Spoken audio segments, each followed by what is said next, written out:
Salam, axşamınız xeyir olsun, hörmətli müəllimlər.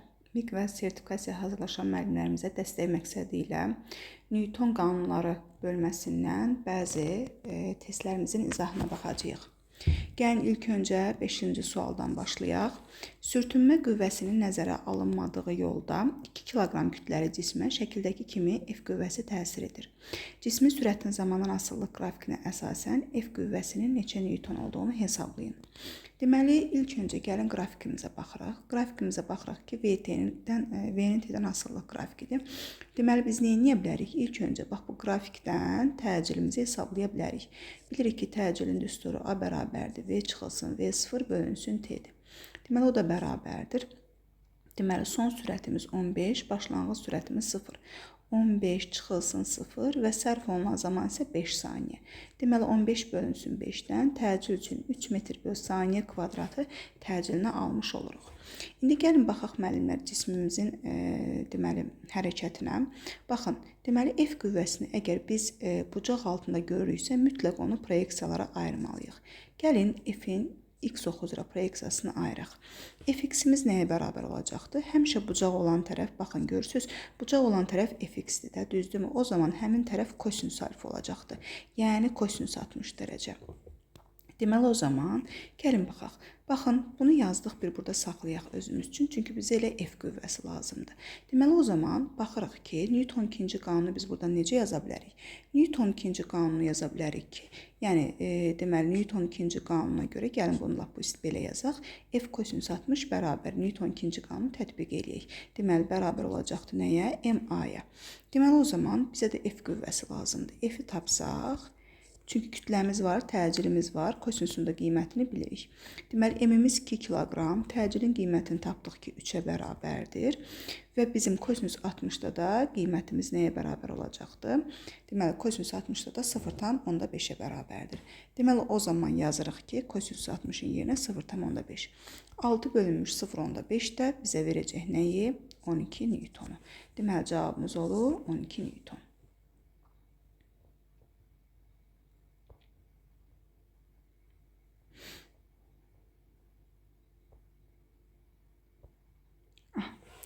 Gəlin belə bir məsələnin həllinə baxaq müəllimlər. Deməli, şəkildə verilən qüvvələrin əvəzləyicisini istəyir bizdən.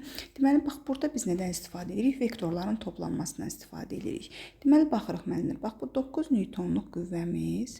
Sonra digər qüvvəmiz isə 12 Newtonluq qüvvəmizdir. Biz baxırıq ki, 9 Newtonun 12 Newtonun əvəzləyicisi olacaq hansı vektor? Baxın, bu vektor. Yəni, 4 üzərinə gəlinsin 10. 4 üzərinə gəlinsin 10. Aha. Bu bizim əvəzləyici vektorumuzdur. Bir də bizim axı əvvəldən 4 üstə gəl 10 Newtonluq bir vektorumuz var da, özləri verdikləri vektor. Deməli, üzərinə bir də 14 Newtonu gəlirəm. Aha, biz artıq bax bu yuxarıdakı, bax bu vektorla işimizi tamamladıq buradakı vektorla. İndi bir də aşağı qalıb, gəlin aşağıya baxaq. Deməli, baxırsınız ki, burada bax bir dənə 5 Newtonluq qüvvəmiz var. Bax bir dənə də belə 5 Newtonluq qüvvəmiz var. Və bunların əvəzləyicisi olacaq hansı qüvvəmiz? 4 Newtonluq qüvvəmiz. Deməli, üzərinə bir dənə də 4 Newtonluq qüvvəni gələ bilərəm. Deməli, o zaman olacaq 14 ilə 4, 14 ilə 14, 28, 28-in də üstə 4 gəldik. Oldu neçə? 32 Newton. Cavabımız olacaq Y variantı. Gəlin belə bir məsələyə baxaq müəllimlər. Kütlələri 1 kiloqram və 4 kiloqram olan iki cisim sürtünmə qüvvəsinin nəzərə alınmadığı səthdə 50 Newtonluq qüvvənin təsiri ilə hərəkət etdirilir. Buna əsasən ipdəki gərilmə qüvvəsi neçə Newton olduğunu hesablayın deyir. Aha, bax, ipdəki gərilmə qüvvəsi, yəni bax, buradakı T-ni istəyir bizdən. İlk öncə müəllimlər, baxırıq ki, F qüvvəsi müəyyən bucaq altında yönəlib. F qüvvəsi əgər müəyyən bucaq altına yönəlibsə, bizim ilk işimiz onu proyeksiyalara ayırmaqdır. Əgər sürtünmə qüvvəsi varsa, hər iki proyeksiyasını göstərməliyik. Yox, sürtünmə qüvvəsi yoxdursa, o zaman səthə paralel olan toplananı bizim işimizə kifayət edir. Deməli, o zaman ilk öncə Fx-imizi hesablayaq. Fx-imiz nəyə bərabər olacaq? F vurulsun kosinüs 37-yə. F qüvvəsini bilirəm, 50 Newton. Kosinüs 37 nəyə bərabərdir? Kosinüs 37-də isə biz bilirik ki, 0,8-ə bərabərdir. Deməli, bu da olacaq 40 Newton. Deməli, Fx-i biz hesabladıq ki, 40-a bərabərdir. İndi gəlin baxaq müəllimlər. Artıq, bax bu 50 Newtonluq qüvvənin biz 40 Newtonluq, bax burada proyeksiyasını tapdıq. Bax, bizə lazım olacaq bu 40 Newton. Deməli, o zaman bağlı cisimlərdə bilirdik ki, bax bu istiqamətdə, yəni 40 Newton həm 4 kiloqramı dartacaq, həm 1 kiloqramı dartacaq. Bax, burada yaranan gərilmə qüvvəsi, yəni T isə sadəcə 1 kiloqramlıq cismi dartacaq. Deməli, o zaman buradan gərilməni hesablasaq, 8 Newtona bərabər olmuş olur. Deməli, cavabımız da oldu B variantı. Gəlin 5 nömrəli məsələyə baxaq. M1 və M2 kütləli cisimlərə F1 və F2 qüvvələri təsir etdiyi zaman ipdəki gərilmə qüvvəsi T olur. Yəni, bax, gərilmə qüvvəsi budur. Gərilmə qüvvəsinin neçə Newton olduğunu istəyir bizdən. Müəllimlər, baxın, əgər bu qüvvələr, görürsünüz, bax, belə əks tərəflərə istiqamətlərini göstəriblər də, əks tərəflərə yönəliblər. Deməli, o zaman bizim ilk işimiz, yəni buradan təcili tapa bilirik də. Təcili tapsaq, deməli, o zaman təcilimiz nəyə bərabər olar? Qüvvələr əks istiqamətli olduğu üçün, yəni 40 çıxılsın 10, bölünsün kütlələrin cəmi. 2 üzərinə gəlinsin 4. 40-dan 10 çıxdıq 30, 36-ya böldük 5. Təcilimiz oldu nə? 5 metr böl saniyənin kvadratı. Aha, təcili tapdıq. İlk işimiz təcili tapmaq idi. Deməli, biz o zaman belə təcili tapdıq. Gəlin təcilin istiqamətini göstərək. Bax, 40 Newton bu istiqamətədir, 10 Newton bu istiqamətədir. Biz bilirik ki, böyük qüvvədən kiçik qüvvəni çıxırıq və əvəzləyici qüvvə, həm də eyni zamanda təcil böyük qüvvə istiqamətində olur. Düzdürmü? Deməli, təcilin istiqamətini tapdıq. Bizə gərilmə qüvvəsi lazımdır. İndi gəlin bu cisimlərə ayrı-ayrı sistem kimi baxaq. Baxın, bu istiqamətdə bir sistem kimi baxa bilərik. Bir də bax, buna bir sistem kimi baxarıq. Yəni, hansından istəsək, biz gərilmə qüvvəsini hesablaya bilərik. Məsələn, indi mən tutaq ki, birincidən gərilmə qüvvəsini tapmaq istəyirəm, birinci sistemdən. Deməli, o zaman nə yazıram? Baxın, bu istiqamətdə, baxın, bax, bu cismə təsir edən gərilmə qüvvəsi bu istiqamətdə yönəlir, düzdürmü? Deməli, o zaman təcilin istiqaməti 40 Newtonluq qüvvənin istiqaməti ilə eyni olduğu üçün, deməli, Newton ikinci qanunu belə yazıram. 40 çıxılsın T bərabər olsun nəyə? M2 vurulsun A-ya. Bax, bu birinci sistemlə, yəni buradakı sistemlə mən bu tənliyi yaza bilirəm. İndi gəlin yerinə qoyaq. 40 çıxılsın T bərabərdir. Yəni, ikinci cismin kütləsi 2 kiloqram, təcili tapdıq ki, 5-ə bərabərdir. Deməli, o zaman buradan da gərilmə qüvvəsini tapırıq ki, 30 Newton olmuş olur. Cavabımız olur Y variantı. Aha. Gəlin 6-cı sualımıza da işləyək. Hər birinin kütləsi 3 kiloqram olan KL cisimləri şəkildəki sistemlər üzərində hərəkət etdirilirlər. Buna əsasən cisimlərin təcillərinin AK və AL nisbətlərini tapın. Deməli, ilk öncə gəlin baxaq birinci sistemimizə. Burada deməli tam yaxşı düşməyib müəllimlər. Bu 3 kiloqramdır. Deməli, digər cisimimiz bax bu da 3 kiloqramdır. Hər birinin kütləsi 3 kiloqramdır. Deməli, ilk öncə gəlin baxaq. Bax, bu cismin ağırlığı olacaq nə qədər? 10 Newton qədər, düzdürmü? Aha, burada da bizə göstərilib ki, burada da bir F qüvvəsi ilə 10 Newtondan ikinci sistemdə də cisimlər aşağı dartılmış olur blok vasitəsilə. İlk öncə biz K cisminin təcilini hesablaya bilərik. Yəni, bax, bu AK-nı hesablaya bilərik.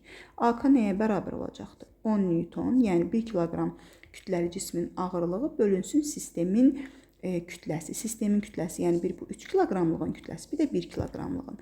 Biz 3 kiloqramlığın ağırlığını nəyə görə götürmürük müəllimlər? Çünki burada sürtünmə nəzərə alınmır.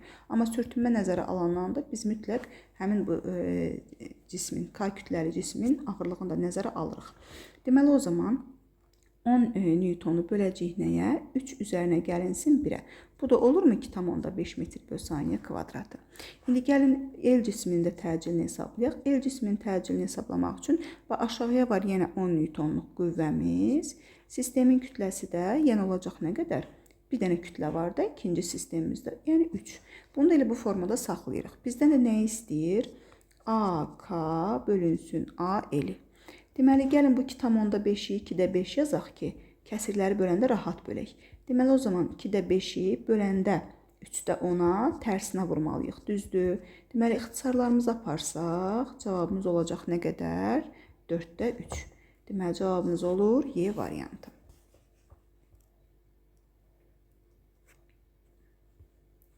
Gəlin baxaq bu 7-ci məsələmizə də baxaq. Deyir ki, eyni kütləli K və L cisimləri şəkildəki kimi çəkisi nəzərə alınmayan bloklar və uzanmayan iplərlə dartırırlar. K cismi ağırlıq qüvvələri F ağırlıq 1 və F ağırlıq 2 olan cisimlərlə, L cismi isə F1 və F2 qüvvələrinin təsiri ilə hərəkət edirlər. Əgər L cisminin təcili 6 metr/saniyə kvadratıdırsa, K cisminin təcili nə qədər olar? Deməli, müəllimlər, biz burada nədən istifadə edəcəyik? Bu eyni kütləli sözündən. Bu bizdə ipucu kimi verilmişdi burada. Yəni biz, baxın, L cisminin təcili verilibdir. AL verilibdir, 6-dır. Yəni F1 də verilib, L cismi bu cisimdir də. Burada F2 də verilib, təcil də verilib. Biz L cisminin buradan kütləsini tapsaq, elə K cisminin eyni olacaq. Sonra ondan istifadə edəcəyik və K cisminin təcili də tapmış olarıq. Gəlin o zaman ML-i tapaq. ML nəyə bərabər olacaqdır? F bölünsün A-ya. A elə. İndi gəlin baxaq görək. Baxın. 60 Newton, 48 Newton. Bunlar bir-birinə əksdir də bu qüvvələr. Deməli, o zaman 60 çıxılsın 48 bölünsün 6. 60-dan 48 çıxdıq 12, 12-ni də 6-ya böldük 2. Deməli, bax bu ML cisminin kütləsi 2 kiloqramdır. Və bizə də eyni kütləli deyildiyi üçün, deməli, bu K cisminin də kütləsi 2 kiloqramdır. Artıq K cisminin təcilini tapa bilərik. Deməli, o zaman AK nəyə bərabər olacaqdır? AK bərabər olacaqdır. Yəni, baxın, qüvvələrimiz 20 çıxılsın 10 bölünsün nə qədər? Bax, sistemimizin kütləsi. Sistemimizin kütləsi nə qədər olur? Bax, bura 20 Newton'dursa, deməli, bunun kütləsi 2 kiloqram imiş. Bura 10 imişsə, deməli, bunun da kütləsi 1 kiloqram imiş. Deməli, ümumilikdə sistemimizin kütləsi nə qədər olur? 2, 2, 4, üzərinə də 1 gəldik, olur 5. Düzdürmü? Deməli, o zaman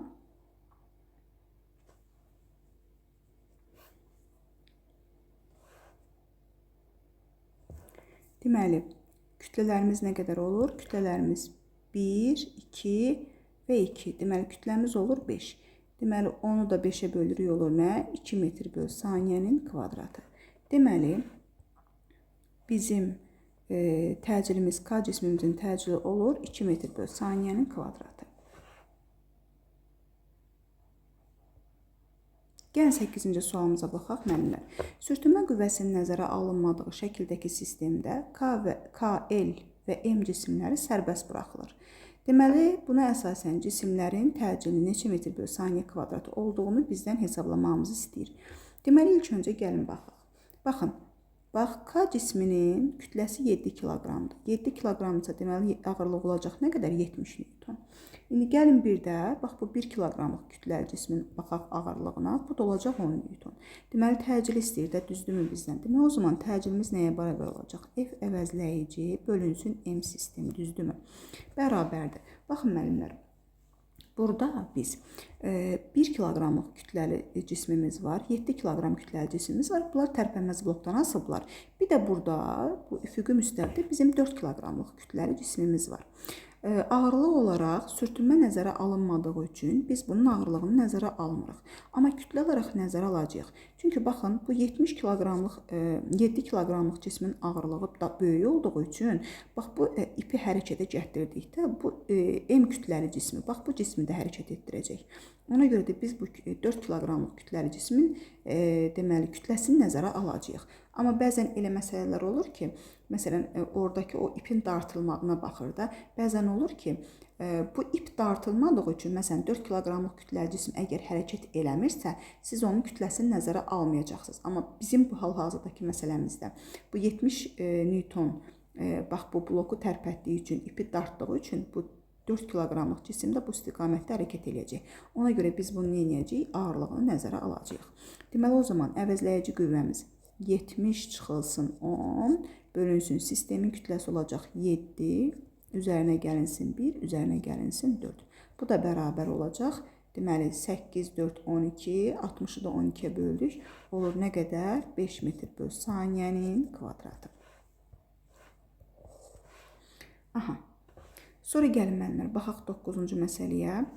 9-cu məsələdə nə deyilir? Sürtünmə qüvvəsinin nəzərə alınmadığı şəkildəki sistemdə K, L və M cisimləri sərbəst buraxılır. Buna əsasən cisimlərin təcili neçə metr/saniyənin kvadratıdır? Gəlin yenə ağırlıqları göstərək. 4 kiloqramın ağırlığı olacaq 40 newton, 6 kiloqramın ağırlığı olacaq 60 newton. Yenə bizdən təcili tapmağımızı istəyir. Baxın müəllimlər, indi gördünüzmü? Bax, bayaq dediyimiz məsələyə gəlirik. Bax, buradan biz bu 60 ilə dartanda, görürsünüz, 60 ilə dartanda, bax, bu ip bu istiqamətdə aşağı doğru gələcək, düzdürmü? Bax, burada bir sanki, bax, buralarda bir boşluq yaranacaq. Yəni, bu 60 newtonluq cisim aşağı doğru hərəkət elədiyi üçün, bax, bu ipdə sanki gərilmə yaralanmayacaq, əksinə bir boşluq yaranacaq. Üzr istəyirəm. Yəni, bu 5 kiloqramlıq kütləli cisim yerindən tərpənməyəcək. Ona görə biz bunun sürtünmə olmadığı üçün ağırlığını nəzərə almayacaq. İp dartılmadığı üçün də biz bunun kütləsini nəzərə almayacaq. Sanki bu kütləmiz yoxdur burada. Deməli, o zaman əvəzləyici qüvvəmiz olacaq 60 çıxılsın 40, bölünsün 6 üzərinə gəlinsin 4. Yəni, sadəcə tərpənməz blokdan asılan cisimlərin kütlələrini nəzərə alacaq. Bu da 20 bölünsün 10-dan olacaq 2 metr böl saniyənin kvadratı. Cavabımız olacaq A variantı.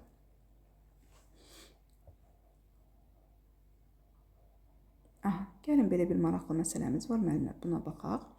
Deməli, sürtünməsi nəzərə alınmayan şəkildəki sistemdə 4M kütləli cisim neçə saniyə sonra yerə çatacaq? Deməli, gəlin baxaq. Deməli, ilk öncə nələri tapmalıyıq biz? Yenə tərpənməz blokdur. Biz hazır düsturumuz var. Tərpənməz blok üçün təcil düsturumuz var. M2 çıxılsın M1, bölünsün M2 üzərinə gəlinsin M1, vurulsun J. Yəni, M2 hansı tərəf böyükdürsə, o tərəf nəzərdə tutulur. Baxın, bu tərəfdə M2 var, bu tərəfdə 4M var. Deməli, o zaman 4M-dən çıxacam 2M-i, böləcəm 4M-dən 2M-in cəminə. 4M üzərinə gəlinsin 2M və vurulsun 10-a. 4M-dən 2M çıxanda olur 2M. Da M-ləri yazmıram, M-ləri ixtisar gedəcək. Bölünsün 6, vurulsun 10. Bunları da ixtisarlarımıza aparsaq müəllimlər. Deməli, burada qalır 3, burada qalır 5. Bu olur 3-də 10. Təcilimizi tapdıq ki, 3-də 10-a bərabərdir. Bizə deyir ki, deməli, 4M kütləli cisim neçə saniyə sonra yerə çatar. Deməli, o zaman biz hansı düsturdan istifadə edirik? Bizim bir düsturumuz var da, yer dəyişimi, gedilən yol düsturumuz. S bərabər AT kvadratı bölünsün 2. Bax, buradan biz hündürlüyü də bilirik də, düzdürmü? Deməli, o zaman T-ni tapsaq T nəyə bərabər olacaq? Kök altında 2S bölünsün A-larda. Təcilimiz var, məsafəmiz var. Deməli, o da olacaq kökün altında 2 vurulsun 60 bölünsün. Təcilimiz də nə qədərdir? Deməli, təcilimiz də 3-də 10-dur. Baxın, gəlin bunu göstərək burada. Təcilimiz də 3-də 10 tapmışıq. Deməli, yazanda 3-də 10. Elə əslində 3-də qalxacaq yuxarı. Deməli, onlar ixtisar gedəcək. 3 dəfə 2, 6, 6 dəfə də 6, 36. Deməli, zamanımız olacaq nə qədər? 6 saniyə. Deməli, cavabımız olur D variantı. Sonra müəllimlər, gəlin 12-ci sualımıza baxaq. 12-ci sualımıza nə deyilir? Sürtünmə qüvvəsi nəzərə alınmayan sistemdə 2 kiloqram və 3 kiloqram kütləli cisimlər hərəkət edir. Buna əsasən gərilmə qüvvəsinin neçə newton olduğunu hesablayın. Müəllimlər, əgər blok tərpənməzdirsə, gərilmə qüvvəsi üçün hazır düsturumuz var. 2M1, M2 bölünsün, M1 üzərinə gəlsin, M2 vurulsun J. Müəllimlər, bunu biz ağırlıqları göstərib, hər bir cisim üçün ağırlıq qüvvəsini göstərib də hesablaya bilərik. Amma belə hazır düsturumuz var, onunla da hesablaya bilərik. Kimə hansı rahatdırsa. Deməli, 2 vurulsun, M1 kiloqramımız 3, M2 kiloqramımız 2 və bunların cəmi vurulsun 10. O da bərabər olacaq. Deməli, bu 10 ilə 5 ixtisar gedir, burada qalır 2. 2 dəfə 2, 4, 4 dəfə 3, 12, 12-ni də 2-yə vurduq, olur nə qədər? 24 newton. Cavabımız olur Y variantı. Gəlin 16 nömrəli məsələnin həllinə də baxaq müəllimlər. Deməli, sürtünmə qüvvəsinin nəzərə alınmadığı sistem sərbəst buraxıldığı zaman X və Y cisimləri arasındakı ip gərilməsi neçə newton olacaq? Deməli, ilk öncə bizim işimiz nədir? Bax, bu cisimlərin ağırlığını göstərmək. 2 kiloqram kütləli cismin ağırlığı olacaq 20 newton. 1 kiloqram kütləli cismin ağırlığı olacaq 10 newton. Deməli, təcilimizi tapa bilərik qiymətini. Əvəzləyici qüvvəmiz olacaq 20 çıxılsın 10 bölünsün sistemin kütləsi. Yəni 2, 2 və 1 kiloqram. Deməli, o zaman cəmi kütləmiz oldu 5. Deməli 10 bölünsün 5-dən təcilimiz oldu 2 metr böl saniyənin kvadratı. Sonraki işimiz isə müəllimlər, bax burada təcilin istiqamətini göstərməkdir. Baxıram ki, bu tərəfi 20 Newton çəkir, bu tərəfi 10 Newton çəkir. Deməli, bax bu cisim A təcili ilə aşağı hərəkət eləyəcək. Bu cisim isə A təcili ilə yuxarı hərəkət eləyəcək. Bu təcilin istiqamətini tapmaq nəyə görə lazımdır? Çünki mən gərilmə qüvvəsini başqa cür hesablaya bilmərəm. Deməli, o zaman gərilmə qüvvəsinin bizə deyir ki, X və Y cisimlər arasındakı gərilməni tapın. Deməli, o zaman Newton ikinci qanunu yazmaq üçün baxıram ki, təcilin istiqaməti aşağıdır. Deməli, 20 Newtonluq qüvvəmiz daha böyükdür. Deməli, o zaman yazırıq ki, 20 çıxılsın T bərabərdir 2 kiloqram, yəni kütlə vurulsun təcildə 2-dir. Deməli, buradan T-ni tapmış oluruq ki, biz 20 çıxılsın 4-dən 16. Deməli, biz bu tərəfdən də gərilməni tapa bilərik. Yəni, bizdən X və Y cisimlər arasındakı gərilməni soruşur. Amma biz Y və Z cisimlər arasındakı gərilməni də tapa bilərik. Yəni, baxın, təcilin istiqaməti bizim işimizə yarayır, kömək edir bizə. Deməli, o zaman burada yaranan gərilmə qüvvəsi 10 Newtonluq qüvvədən daha böyükdür. O zaman buradakı gərilmə, yəni T çıxılsın 10 bərabər olacaq 1 vurulsun 2-yə. Buradakı gərilməni tapsaq isə bu da olur 12 Newton. Deməli, bax, burada yaranan gərilmə 12 Newtondur, burada yaranan gərilmə isə 16 Newtona bərabərdir. Gəlin 17-ci sualımıza da baxaq, müəllimlər. 17-ci sualda nə deyilir? Sürtünmə qüvvəsinin nəzərə alınmadığı sistemdə 4 kiloqramlıq kütləyə 25 Newton qüvvə təsir edir. Buna əsasən ipdə yaranan gərilmə qüvvəsini hesablayın. Deməli, müəllimlər, yenə deyirəm, qüvvəni əgər biz bucaq altına görürüksə, mütləq onu proyeksiyalara ayırmalıyıq. Gəlin proyeksiyamızı ayıraq. Fx proyeksiyamızı. Fx nəyə bərabər olacaqdır? Bucaq olan tərəf demişdik ki, kosinus alfadır, yəni kosinus 37.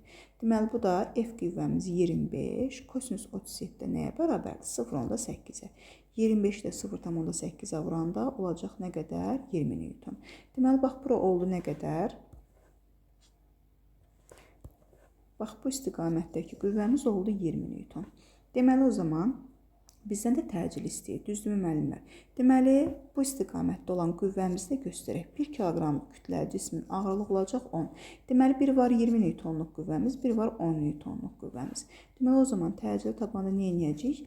20 çıxılsın 10 bölünsün 4 kiloqramdan 1 kiloqramın cəmi. 4 üzərinə gəlinsin 1. Yəni, onu da 5-ə böləndə olacaq təcilimiz nə qədər? 2. Bizə deyir ki, qüvvəni tapın. Təcili tapdıq. Bəli, indi gəlin gərilmə qüvvəsini tapaq. Gərilmə qüvvəsini necə tapırıq? Gərilmə qüvvəsini tapmaq üçün, baxın, bu tərəf 10-dur, bu tərəf 20-dir. Düzdürmü? Deməli, o zaman biz, belə deyək də, təcilin istiqaməti olacaq bu tərəfdə. Yəni, bu tərəf daha ağırdır, ona görə bu tərəfə çəkiləcək qüvvə. Əvəzləyici qüvvə 20 Newton tərəfi olacaq. Deməli, o zaman gərilmə qüvvəsi daha böyük olacaq. Gərilmə qüvvəsi çıxılsın. Baxın, 10 Newton bərabər olacaq nəyə? 1 vurulsun 2-yə. Buradan da gərilmə qüvvəsini tapsaq, olacaq nə qədər? 12 Newton. Cavabımız olur D variantı. Gəlin bir dənə də mail müstəvi məsələsinə baxaq, müəllimlər. Deməli, mail müstəvi üzərindəki 2 kiloqram və 3 kiloqram kütləli cisimlər iplə bir-birinə bağlanaraq sərbəst buraxılır. Bu zaman ipdə yaranan gərilmə qüvvəsini bizdən istəyir. Deməli, müəllimlər, bir cismi mail müstəvi üzərində gördükdə mütləq onun, yəni mc sinus alfasını göstərməliyik. Yəni, bax, bu cismi, mail müstəvi üzərində cismi aşağı dartan qüvvə mc sinus alfadır. Bunu mütləq yazırıq. Mc, yəni sinus 30. O da bərabərdir. M-imiz 3 kiloqram, J-imiz 10, sinus 30-u da bilir 0,5. Deməli, bu da olacaq nə qədər? 15 Newton. Deməli, bax, bunu belə deyək də.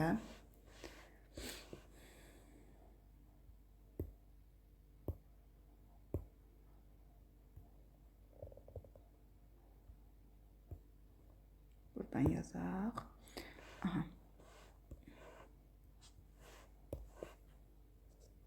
Buradan birbaşa hazır 15 Newtonumuzu yazaq.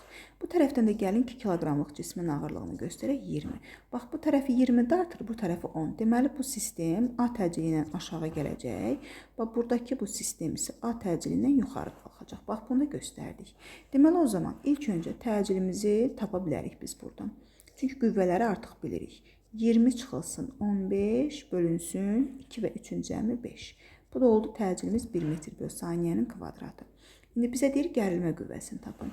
Təcillimizin bax istiqaməti ona görə bizim işimizə yarayır ki, müəllimlər. Biz bilirik ki, gərilmə qüvvəsi mi böyükdür, yoxsa 15 Newton mu böyükdür? Biz bilirik də qüvvələr əks istiqamətli olanda böyükdən kiçiyə çıxmalıyıq. Deməli, gərilmə qüvvəsi böyükdür. O zaman yazıram T çıxılsın 15 bərabərdir 3 vurulsun 1-ə. Buradan da gərilmə qüvvəsini tapırıq ki, 18 Newtona bərabərdir. Bir cismi mail müstəvi üzərində gördükdə mütləq onu neynirik? Mg sinüs alfasını göstəririk.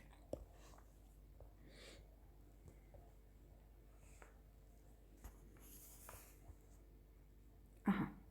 Gəlin bir dənə də belə bir sualımıza baxaq. Sürtünmə qüvvəsinin nəzərə alınmadığı səthdə 2 kiloqram və 3 kiloqram kütləli cisimləri 20 Newton qüvvə təsir edir. Buna əsasən M2 kütləli cismin M1 kütləli cismə göstərdiyi əks təsir qüvvəsi neçə Newtondur?